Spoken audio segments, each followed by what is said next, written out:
என்னாகும் புஸ்தகம் 12ஆம் அதிகாரம் 3வது வசனம். மோசேயானவன் பூமியில் உள்ள சகல மனிதரிலும் மிகுந்த சாந்த குணமுள்ளவனாய் இருந்தான். எப்படி இருந்தாரா? மிகுந்த சாந்த குண மனிதரா இருந்தாரா. அவர் உங்களை போல என்னை போல பாடுள்ள மனுஷன் தான், நம்மளை போல இல்லை. ஆனால் அவர் பூமியில் உள்ள சகல மனிதர்கள் எப்படி இருந்தாரா? சாந்த குணமோடு போல என்ன போட்டிருக்கு? மிகுந்த சாந்த குணமாக இருந்தார். அவரை மாற்றின தேவன் உங்களை என்னை மாற்ற மாட்டாரா? ஆண்டோடி பார்த்துல அதிக நேரம் அவர் காத்திருந்தார், செபித்தார். அதனால ஆண்டவர் அவரை மாற்றினார். ஹல்லேலூயா, ஹல்லேலூயா. ஆண்டவர் என்னை போல சாந்த குணம் மாற்றுவாப்பா, என்னையும் உண்மை போல மாற்றுன்னு கேளுங்க, கட்டாயம் மாற்றுவார்.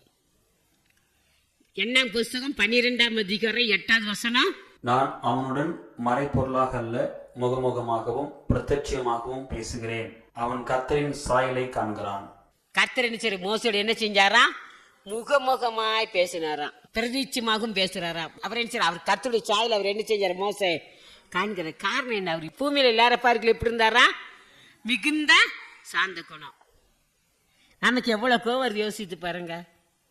நம்ம 4 நாள் கேட்கணும், ஆண்டவரே என் கோவத்தை எடுத்து போடும், ஆண்டவரே என் கோவத்தை எடுத்து போடு. பேசு கோபப்பட்டாலும் பெரியவங்கள ஆக முடியுமா? கோபப்பட்ட பெரியவங்கள ஆயிடலாமா? நிச்சயமா ஆக முடியாது. ஆண்டு காத்திர ஒப்பு கொடுங்க, ஆண்டவர் என்ன கோபம் இருக்கலான்னு இருக்கிறப்ப என்னால் முடியல. நானும் ஒவ்வொரு நாள் ஆண்டு கேட்பேன், ஆண்டவரே என் கோபமே வரக்கூடாப்பா, உண்மை போல என்னை மாற்றணும். நான் வாழ்ந்த உமக்காக வாழ இல்லை, இந்த உலகத்தில் வாழ்க்கையை எனக்கு வேண்டாம், எடுத்துக்கோங்க, எனக்கு உண்மை போல மாற்றுங்க தான் நான் கேட்பேன். ஒவ்வொரு நாள் கேட்டே இருப்பேன். கர்த்தர் கேட்கும், நம்ம கேட்டால் தான் மாற்றுவார். ஹல்லேலூயா. ஏன் மோசே நம்மளை போல ஒரு பாடுள்ள மனுஷன், உலகத்தில் நம்மளை மாதிரி தாயின் வயிற்றில் பிறந்தவர் தான்.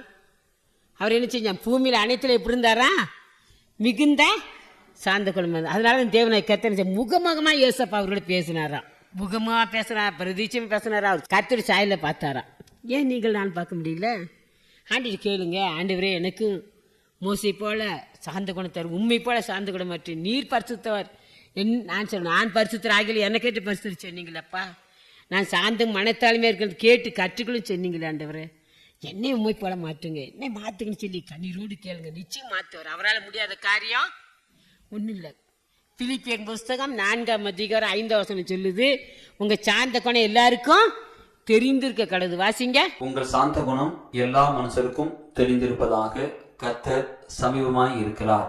என்னை மாற்றி எல்லாருமே நம்ம உலகத்தில் பிறந்தாங்க, பாவியும் தூசியமாக தான் இருந்தோம். இப்போ நம்ம ஆண்டவரை கேட்கணும், ஆண்டவரே என் சாந்த குணம் எல்லாருக்கும் தெரியணும், என்னை உண்மை போல மாற்றும் ஐயா, உண்மை போல மாற்றும். நீர் எப்படி சாந்த குணம் என்னை மாற்றும் ஆண்டவரே.